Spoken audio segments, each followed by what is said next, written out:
तो ओम नमः शिवाय, श्री शिवाय नमस्तुभ्यं, जय श्री महाकाल। जी हाँ भक्तों, क्या आपके भी घर में कोई ऐसा व्यक्ति है जो बहुत ज्यादा नशा करता है?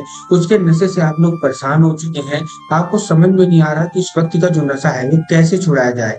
आपने उसके नशे के लिए बहुत ज्यादा आपने पैसे खर्च कर दिए, बहुत ज्यादा आपने डॉक्टर को दिखा दिया, बहुत ज्यादा आपने दवाई करवा ली, लेकिन उसका जो नशा है वो छूटने का नाम ही नहीं ले रहा। उसके नशे के कारण आप घर में बहुत ज्यादा लड़ाई झगड़ा होता है, बहुत ज्यादा मारपीट होती है और बहुत ज्यादा कलह का माहौल बना है। आपको समझ में नहीं आ रहा कि इसका जो नशा है वो छूटेगा कैसे। देखिए, वो व्यक्ति छोड़ना चाहता भी है तो भी नशा उसको नहीं छोड़ रहा। आपके घर में बहुत ज्यादा परेशानी है, तो आज का ये वीडियो मात्र और मात्र आपके लिए है। क्या करना है, कैसे करना है, उसका नशा छुड़ाने का ऐसा कौन सा उपाय करना है कि उसका व्यक्ति का जो नशा है वो छूट जाए, पूरा आपको बताने वाला हूँ। तो ध्यान से उपाय सुनेगा, अच्छे से करिएगा। देखिए, जैसा कि आपको पता है कि पूज्य गुरुदेव की जो कथा होती है उसमें बहुत सारे जो लोग आते हैं वो अपनी पत्र के द्वारा अपनी मनोकामना गुरुदेव तक पहुंचाते हैं।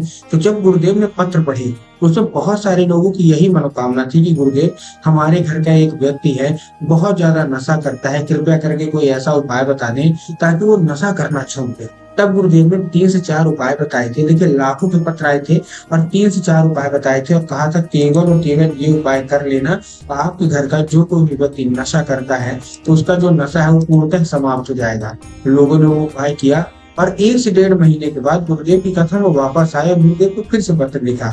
अब आप जान के हैरान हो जाओगे कि एक बार जो पत्र लिखा था दोबारा क्यों लिखा।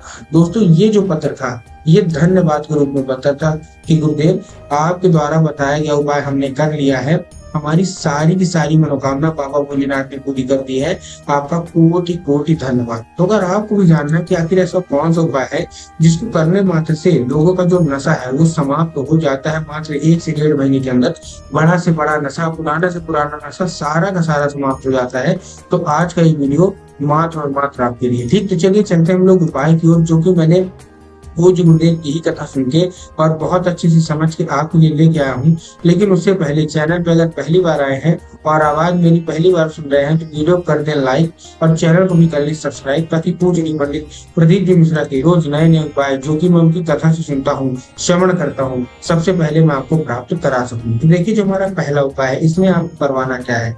ये उपाय आपको उसी व्यक्ति से कराना है जो कि आपके घर में नशा करता है। इसके बाद मैं आपको 1-2 उपाय और बताऊंगा जिसको घर का कोई भी सदस्य कर सकता है। लेकिन जो हमारा पहला उपाय है इस उपाय में आपको क्या करवाना है, उसी व्यक्ति से करवाना है। करवाना क्या है, आपको लेना है एक नारियल। क्या लेना है, केवल और केवल एक नारियल, और साथ साथ में आपको देखिए एक कपड़ा। ये उपाय मैं फिर से बता रहा हूँ, किससे करवाना है, उसी व्यक्ति से करवाना है जो कि आपके घर में नशा करता है। ठीक, आपको क्या चाहिए फिर से बता रहा हूँ, आपको चाहिए एक नारियल। और जब आप नारियल लेंगे तब आपको ध्यान रखना है कि नारियल अच्छी साबुत होनी चाहिए, कहीं से भी टूटी फूटी नहीं होनी चाहिए, कहीं से भी ठंडी नहीं होनी चाहिए, पूरा का पूरा अच्छी साबुत होनी चाहिए नारियल। ठीक, नारियल आपने ले लिया। नारियल के साथ आपको जो कच्ची पकी कौन सी होनी चाहिए, फिर से ध्यान रखिएगा, पकी नारियल आपको लेना है। ठीक, ले लिया। लेने के साथ साथ आपको चाहिए एक कपड़ा, जैसे लाल कपड़ा होता है ना, बस सेम इसे हम आपको क्या चाहिए, जिसको पोटली मानते हैं, आप समझ गए, वही आपको कपड़ा लेना है। ले लिया। लेने के बाद आपको क्या करना है, वो नारियल उसी कपड़े में आपको क्या कर लेना, बांध लेना है। ठीक, अब आपने बांध लिया। बांधने के बाद आपको क्या करना है, बांधने के बाद आपको ये लेके पहुंच जाना है कहा, सीधा सीधा शिव मंदिर। ठीक, शिव मंदिर पहुंच गए। शिव मंदिर पहुंचने के बाद आपको क्या करना है, जैसे आप शिव मंदिर पहुंचेंगे सबसे पहले आपको दक्षिण दिशा में खड़े हो जाना है, उत्तर की ओर अपना चेहरा करके। अब देखिए, दक्षिण और उत्तर में बहुत सारे लोग कंफ्यूज हो जाते हैं कि दक्षिण कौन सा होता है, उत्तर कौन सा होता है, हमको थोड़ा क्लियर बताइए। तब गुरुदेव ने बताया कि आप जिस भी शिव मंदिर जा रहे हैं उस शिव मंदिर का जिधर साइड जलाधारी होगा आपको उधर साइड अपना चेहरा करके खड़े हो जाना है। ठीक, आप खड़े होंगे।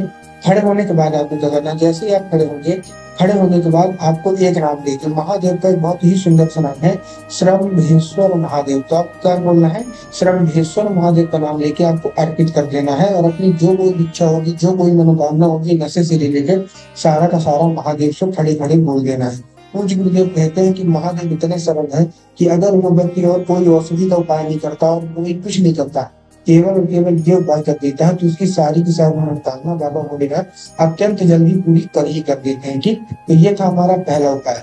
अब देखिए, हमको भी पता है और आपको भी पता है कि घर का जो व्यक्ति नशा करता है उसका जो मन है वो पूजा पाठ में तो लगता नहीं है, ना किसी और चीज में लगता है। उसका मन केवल घूमने फिरने में, नशेबाजी में लगता है। कि जितने भी महिलाएं हैं जिनका पति नशा करता है, जिनका बेटा नशा करता है, जिनका भाई भतीजा या घर का कोई भी सदस्य नशा करता है, वो उनका जो नशा है वो कैसे छुड़वाएंगे, तो उसके लिए उपाय है। सबसे पहले आपको दो उपाय अभी मैं आपको औषधि का बताऊंगा। सबसे पहला जो उपाय है, इसमें आपको करना क्या है, इसमें आपको चाहिए 1 लीटर जल, इसमें 3 बूंद गंगा जल। क्या चाहिए? 1 लीटर जल चाहिए, 3 बूंद गंगा जल। अब जब आप 1 लीटर जल लेंगे, सबसे पहले तो आपको ध्यान रखना है कि तांबे के लोटे में जल होना चाहिए। किसके लोटे में होना चाहिए? तांबे के लोटे में जल होना चाहिए। ठीक। अब बहुत सारे लोग क्या करते हैं ना, कि स्टील के लोटे में ले लेते हैं, जो कि टूटता जल आता है। आपको स्टील के लोटे में नहीं लेना, तांबे के लोटे में लेना। ठीक, आपने ले लिया। उसके साथ जो जल है वो आपके घर का जल होना चाहिए। बहुत सारे लोग क्या करते हैं कि जाके मंदिर परिसर से जल ले लेते हैं, जो कि गलत है। आपको मंदिर से जल नहीं लेना, आपको अपने घर से जल लेना है। ठीक, आपने ले लिया। लेने के बाद आपको क्या करना है, जैसे आपने ले लिया, वो आपको क्या करना है, गंगा जल उसी में ले लेना है और लेके पहुंच जाना है कहाँ? सीधा सीधा शिव मंदिर। ठीक, आपने क्या किया, घर से जल ले लिया, तांबे के लोटे में ले लिया, 3 बूंद गंगा जल मिला के पहुंच गया सीधा सीधा शिव मंदिर। शिव मंदिर पहुंच गए। अब आपको क्या करना है, बाबा भोलेनाथ को अर्पित करना है एक नाम लेके। कौन सा?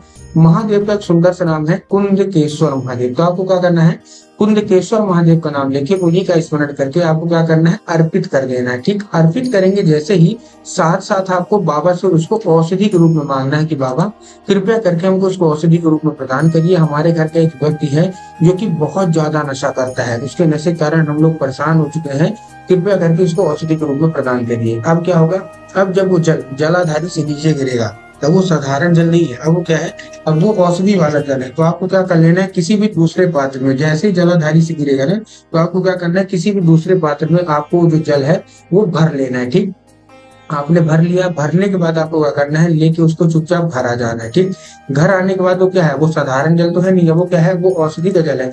आपको क्या करना है, आपको उस व्यक्ति को पिला देना है। अगर साधारण रूप से पी लेता है तब तो बहुत अच्छी बात है, लेकिन अगर पीने से मना करता है कि मैं नहीं पीऊंगा, तब आपको उसको चुपके से पिलाना है। चुपके से कैसे पिलाएंगे, जब भी वो व्यक्ति खाना खाने को मांगे, मतलब सिर्फ पानी पीने को मांग रहा या चाय मांग रहा, तो चाय और पानी तो दीजिए, लेकिन 1 घूंट इसका भी मिला के दे दीजिए। ठीक, ये था हमारा दूसरा उपाय।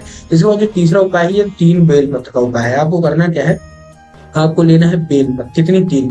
जब आप बेलपत्र लेंगे तब आपको ध्यान रखना है कि बेलपत्र कहीं से भी कटा फटा नहीं होना चाहिए, कहीं से भी खंडित नहीं होना चाहिए। बहुत सारे लोग गलती क्या करते हैं ना, कि वो एक पत्ती को ही बेलपत्र मान लेते हैं, जो कि पूर्णतः गलत है। आपको भी पता है कि एक पत्ती का कोई बेलपत्र नहीं होता। ठीक, आपने बेलपत्र ले ली। बेलपत्र लेने के बाद आपको क्या करना है, पहुंच जाना है सीधा सीधा शिव मंदिर और बाबा को अर्पित करके उसको औषधि के रूप में मांगना है कि बाबा ये बेलपत्र मैं आपसे औषधि के रूप में मांग रहे हैं। अब क्या होगा, 5 मिनट खड़े रहिए, वो बेलपत्र उठा के लेके घर आ जाएंगे। घर आने के बाद आपको उस व्यक्ति को बेलपत्र खिला देना है। अगर साधारण रूप से खाता है तो अच्छी बात है, नहीं तो आप उसको धूप में सुखवाइए। सुखवाने के बाद पीस लीजिए।